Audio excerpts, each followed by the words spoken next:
التمسك بالأثر نجاه.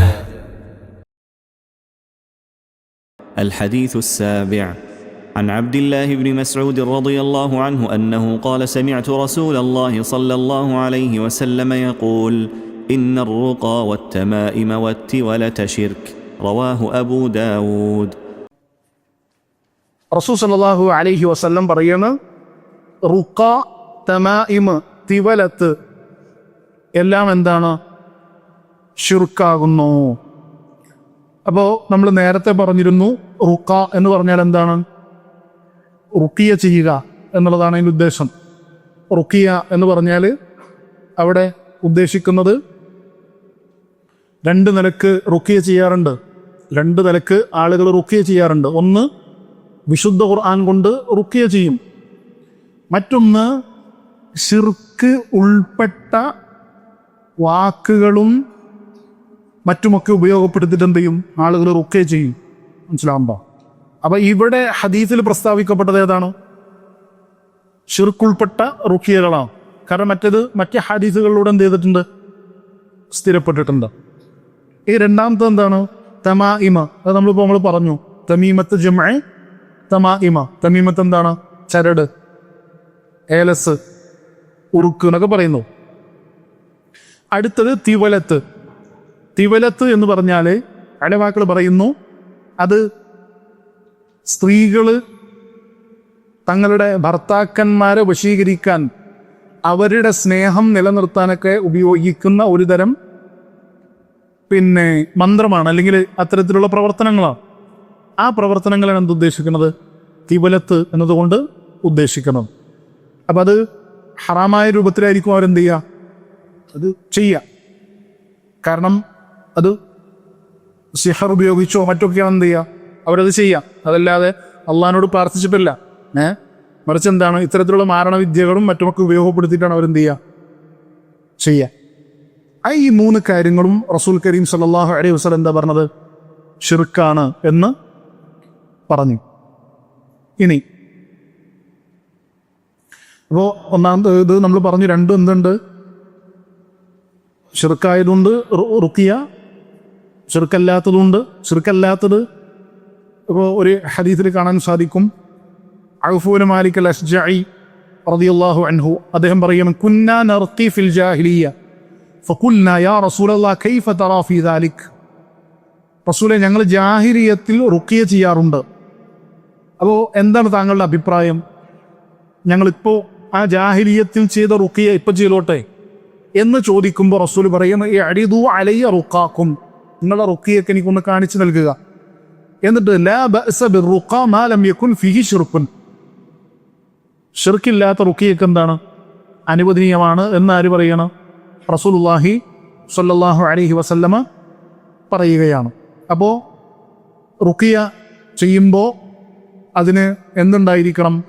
ഈ പറയപ്പെട്ടതുപോലെ 3 പ്രത്യേകതകൾ ഉണ്ടായിരിക്കണം, അല്ലെങ്കിൽ 3 കാരണങ്ങൾ അതിൽ വന്നിരിക്കണം.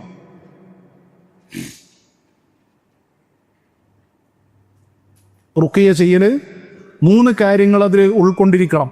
റുഖിയ ചെയ്യുന്ന പദങ്ങളിൽ, റുഖിയയിൽ 3 കാര്യങ്ങൾ ഉൾക്കൊണ്ടിരിക്കണം. അപ്പോഴാണ് അത് അനുവദിക്കപ്പെടുക. ഒന്നാമത്തത്, അല്ലാഹു സുബ്ഹാനഹു വ തആലയുടെ കലാമോ അസ്മാകളോ ഉൾപ്പെട്ടതായിരിക്കണം റുഖിയ.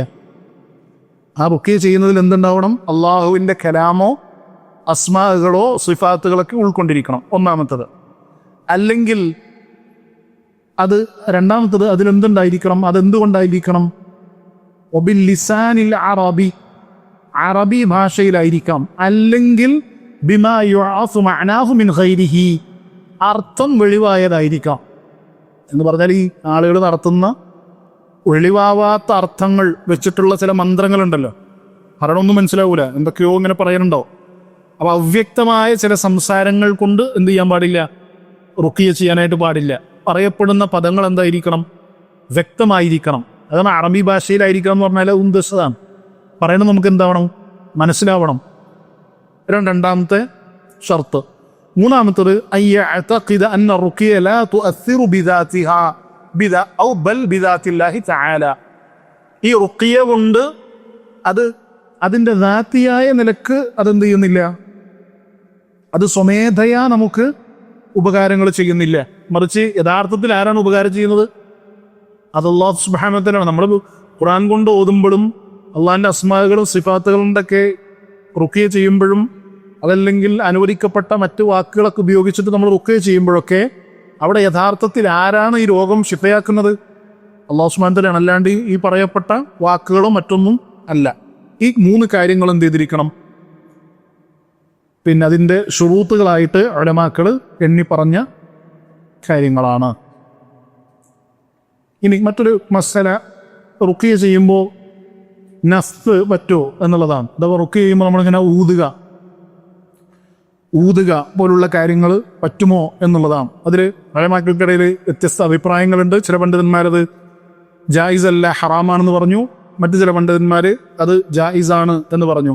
പക്ഷേ അതിൽ ഒരു റിപ്പോർട്ട് ചെയ്യപ്പെട്ട ഇബ്നു മാജ ഉദ്ധരിക്കുന്ന ഷെയ്ഖ് അൽബാനിയൊക്കെ സ്വഹീഹാണെന്ന് വിലയിരുത്തിയ ആയിഷ റളിയല്ലാഹു അൻഹ നിവേദനം ചെയ്ത ഒരു ഹദീസിൽ കാണാം, അന്ന റസൂലുള്ളാഹി സ്വല്ലല്ലാഹു അലൈഹി വസല്ലം കാന യൻഫുഖു ഫി റുഖിയ, പ്രവാചകൻ റുഖിയ ചെയ്യുമ്പോൾ ഊതാറുണ്ടായിരുന്നു എന്ന ചില റിവായത്തുകളിൽ കാണാം. അപ്പോൾ നമ്മളിപ്പോൾ രാത്രിയൊക്കെ കിടക്കുമ്പോൾ ഊതിയിട്ട് മേത്ത് തടവുമല്ലോ, അത്തരത്തിലുള്ള ഊതിയിട്ട് മേത്ത് തടവുക പോലുള്ള കാര്യങ്ങളൊക്കെ റുഖിയയിൽ പറ്റോ?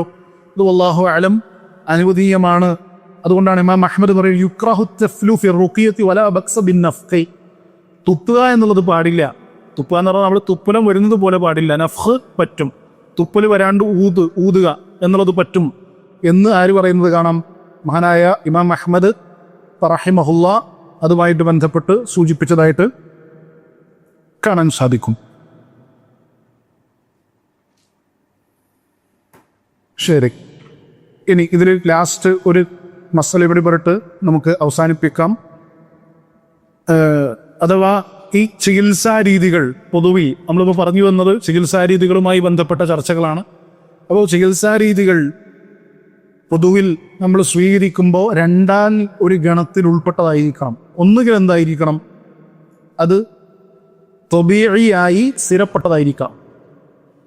പഠനങ്ങൾ കൊണ്ടോ അല്ലെങ്കിൽ മറ്റങ്ങനെ കാരണങ്ങൾ കൊണ്ടോ ഒക്കെ എന്ത് ചെയ്യണം, സ്ഥിരപ്പെടണം. തജ്രിബ കൊണ്ടോ ഒക്കെ സ്ഥിരപ്പെടാം. അല്ലെങ്കിൽ ആര് പറയണം? അല്ലാഹു സുബ്ഹാനഹു വ തആല പറയാം, ഇന്നതിൽ ശമനമുണ്ട്, ഇന്നതുപോലെ ചെയ്തോളൂ, അതിൽ ശമനമുണ്ട് എന്ന് ചെയ്യാം. ഈ രണ്ടാലൊരു രൂപത്തിൽ അല്ലാതെ എന്ത് ചെയ്യാൻ പാടില്ല, ചികിത്സ ചെയ്യാനായിട്ട് പാടില്ല. കാരണം നമുക്കറിയാം ഇന്ന് പല നിലക്കുള്ള വ്യത്യസ്തമായ ചികിത്സാ രീതികൾ ജനങ്ങൾക്കിടയിൽ എന്ത് വ്യാപിച്ചുകൊണ്ടിരിക്കണം അല്ലേ? നമ്മൾ മുമ്പൊന്നും കേട്ടിട്ടില്ലാത്ത പല നിലക്കുള്ള ചികിത്സാ രീതികളൊക്കെ ജനങ്ങൾക്കിടയിൽ വ്യാപിച്ചുകൊണ്ടിരിക്കുന്നുണ്ട്. പലർക്കും ഇതിൻ്റെ അടിസ്ഥാനം എന്ത് എന്ന് പോലും അറിയുന്നില്ല, പക്ഷെ ചികിത്സിക്കുന്നുണ്ട്. ഇവരെന്താണ് ജനങ്ങളോട് പറയുന്നത് എന്ന് പലപ്പോഴും മനസ്സിലാക്കുന്നില്ല. അതിൽപ്പെട്ട ഒന്നാണ് ഇന്ന് ജനങ്ങൾക്കിടയിൽ വ്യാപിച്ചുകൊണ്ടിരിക്കുന്ന ഒന്നാണ് എനർജി ഹീലിംഗ് പോലുള്ള ചികിത്സാ രീതികൾ. നമുക്കറിയാം, അത് ഉലമാക്കൾ കൃത്യമായിട്ട് അതുമായിട്ട് ബന്ധപ്പെട്ട് അവരുടെ വിശദീകരണങ്ങൾ, അതിൽ അനുവദിക്കപ്പെട്ടതും അല്ലെങ്കിൽ എന്തൊക്കെയാണ് അനുവദിക്കപ്പെടുന്നതും അത് എന്തൊക്കെയാണ് ഹറാം എന്നൊക്കെ വിശദീകരിക്കുന്നത് കാണാൻ സാധിക്കും. പക്ഷെ പൊതുവെ ഈ എനർജി ഹീലിങ്ങുകൾ അത് പല നിലക്കുള്ളതുണ്ട്. പ്രാണ ഹീലിംഗ് എന്നൊക്കെ പറഞ്ഞിട്ട് നമ്മൾ കേട്ടിട്ടുണ്ടായിരിക്കും. ആ ഹീലിങ്ങുകൾ അത് അടിസ്ഥാനപരമായിട്ട് നമ്മൾ പഠിച്ചു കഴിഞ്ഞാൽ മനസ്സിലാവും പലതും എന്താണ് ഇത്തരത്തിൽ പല വിശ്വാസങ്ങളുടെയും അടിസ്ഥാനത്തിൽ രൂപപ്പെടുത്തിയെടുത്തതാണ്. ഇതിൻ്റെയൊക്കെ ഒരു അസല് ചൈനയിലാണോ പലതിൻ്റെ? ചൈന പിന്നീട് എന്ത് ചെയ്തു, ഇന്ത്യയിൽ നിന്നുള്ള പല വിശ്വാസങ്ങളും കൂട്ടി ഇണക്കി. ഇപ്പോൾ ബുദ്ധ മതവുമായി ബന്ധമുണ്ട്, ഇപ്പോൾ ഹൈന്ദവ ദർശനങ്ങളിൽ ശിവന്റെ ശക്തിയുമായിട്ട് ബന്ധമുണ്ട്.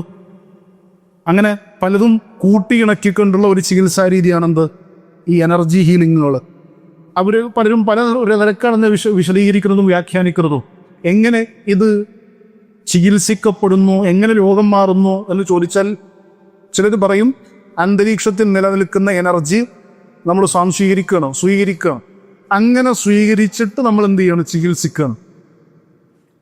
ചിലർ പറയും അത് യൂണിവേഴ്സൽ എനർജിയാണ്, ഈ ലോകത്തിൽ മൊത്തം നിലനിൽക്കുന്ന എനർജി നമ്മൾ നമ്മുടെ ജീവിതത്തിലേക്ക് എന്ത് ചെയ്യണം, നമ്മുടെ ശരീരത്തിലേക്ക് ആവാഹിക്കണം. അങ്ങനെ ആവാഹിച്ചെടുത്തിട്ട് അതിനെ ചികിത്സിക്കണം. ഇങ്ങനെ വ്യത്യസ്തമായ നമ്മൾ പല ആൾക്കാരും ഇതൊക്കെ കേട്ട് അത്ഭുതപ്പെട്ടിട്ട് അതിലെന്തൊക്കെയുണ്ട് എന്നൊക്കെ വിചാരിച്ചു പോകുന്നുണ്ട്.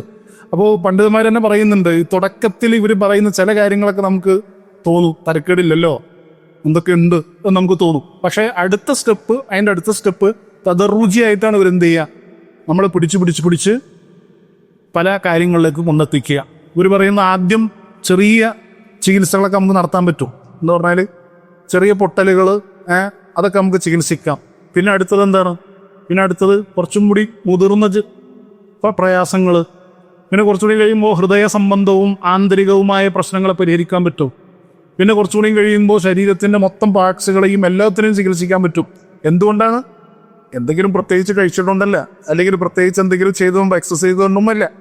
ഈ ഇരുന്ന് ധ്യാനത്തിലൂടെയും ഇതിങ്ങനെ ആവാഹിച്ചെടുത്തിട്ടൊക്കെ എന്ത് ചെയ്യുക, പലരും പല നിലക്കുള്ള ചികിത്സാരീതികളും ജനങ്ങൾക്കിടയിൽ നൂതനമായിട്ട് കടന്നു വരുന്നുണ്ട്. ഒരു വിശ്വാസിനെ സംബന്ധിച്ചിടത്തോളം ഒറ്റടിക്ക് ഈ പറഞ്ഞ ചികിത്സയൊക്കെ പ്രശ്നമാണ് നമുക്ക് പറയാൻ പറ്റില്ല, കാരണം പഠിച്ചിട്ട് തന്നെ പറയാൻ പാടുള്ളൂ. പക്ഷെ നമ്മൾ ഒരു വിശ്വാസി എന്ന നിലക്ക് ഏതൊരു ചികിത്സാരീതിയെ സമീപിക്കുമ്പോഴും അത് പഠിച്ചറിഞ്ഞ് മനസ്സിലാക്കി അത് കുഴപ്പമെന്തെങ്കിലും ഉണ്ടോ എന്ന് ബോധ്യപ്പെട്ടതിന് ശേഷം അല്ലാതെ എന്ത് ചെയ്യാൻ പാടില്ല, അത് സ്വീകരിക്കാൻ പാടില്ല. ഇതേത് കാര്യത്തിലും അങ്ങനെ തന്നെയാണ് അല്ലേ? നമ്മൾ ദീനുമായി ബന്ധപ്പെട്ട അതിൻ്റെ വശം എന്താണെന്ന് മനസ്സിലായതിനു ശേഷമുള്ള നമ്മൾ എന്ത് കാര്യത്തിലേക്ക് ഇറങ്ങാൻ പാടുള്ളൂ. അപ്പം അതിൻ്റെ ഭാഗം തന്നെയാണ് ഇത്തരത്തിലുള്ള ചികിത്സാരീതികളും. അതൊക്കെ മനസ്സിലാക്കിയിട്ട് തന്നെ നമ്മൾ എന്ത് ചെയ്യുക. ഇപ്പോൾ നമ്മൾ കേട്ടിട്ടുണ്ടാവും, ഫോൺ വിളിച്ചിട്ട് ഇവിടെ നിന്നിട്ട് അവിടെയുള്ള ആൾ ചികിത്സിക്കും. അപ്പോൾ എന്ത് ചെയ്താൽ മതി, വെറുതെ ഫോൺ ഇങ്ങനെ വെച്ചു കൊടുത്താൽ മതി എന്നാ പറയാം. നമുക്ക് നേരിട്ട് അനുഭവമുള്ള കാര്യമാണോ? തലവേനായിട്ട് ഫോൺ വിളിച്ചപ്പോൾ ഒരു പറയണത് എന്താണ്, ചെവിയിൽ ഫോൺ വെച്ചോ, അവിടെ നിന്ന് എന്ത് ചെയ്തോളും, ചികിത്സിച്ചോളും. എന്താ ചെയ്യുക ഒന്നും അറിയില്ല. അവിടെ നിന്ന് എന്തൊക്കെയോ ചെയ്യും, എന്തൊക്കെയോ പറയും, തലവേന മാറുമെന്ന് പറയാം. ഇതൊക്കെ എന്താണ്, എന്തൊക്കെയോ ഈ നിലക്കുള്ള പല പുതിയ ചികിത്സാരീതികൾ ജനങ്ങൾക്കിടയിലേക്ക് വ്യാപിപ്പിച്ച് നമ്മുടെ വിശ്വാസത്തെ പോലും ബാധിക്കുന്ന പ്രയാസങ്ങളൊക്കെ ഉണ്ടായിത്തീരും. അതുകൊണ്ട് വിശ്വാസി എന്നുള്ള നിലക്ക് നമ്മളിതൊക്കെ ഗൗരവത്തോടുകൂടെ കാണുകയും പഠനത്തിന് ശേഷമല്ലാതെ ഇതൊക്കെ സ്വീകരിക്കാതിരിക്കുകയും ചെയ്യുക. അല്ലാഹു സുബ്ഹാനഹു വ തആല അത്തരത്തിലെ കാര്യങ്ങൾ മനസ്സിലാക്കാനും പഠിക്കാനും അതനുസരിച്ച് ജീവിതത്തിൽ പുലർത്താനും പാലിക്കാനുമുള്ള തൗഫീഖ് നൽകി അനുഗ്രഹിക്കുമാറാവട്ടെ. നമ്മളിന്ന് ഇവിടെ ഒരുമിച്ച് കൂടൽ, ഈ ഇരുത്തം, ഈ സമയം ചെലവഴിക്കൽ അല്ലാഹു സുബ്ഹാനഹു വ തആല തക്കതായ പ്രതിഫലം നൽകി നമുക്ക് നാളെ ജന്നാത്തുൽ ഫിർദൗസിൽ ഇതുപോലെ ഒരുമിച്ച് കൂടാനുള്ള സൗഭാഗ്യം നൽകി റബ്ബ് അനുഗ്രഹിക്കുമാറാവട്ടെ. നമ്മുടെ ഇരുത്തം കൊണ്ട് വാഗ്ദാനം ചെയ്യപ്പെട്ട ഒരുപാട് ഗുണങ്ങളുണ്ട്. നമുക്കറിയാം, മജ്ലിസുൽ ഇൽമിലൂടെ ലഭിക്കുമെന്ന് പറഞ്ഞ ഒരുപാട് ഗുണങ്ങളുണ്ട്.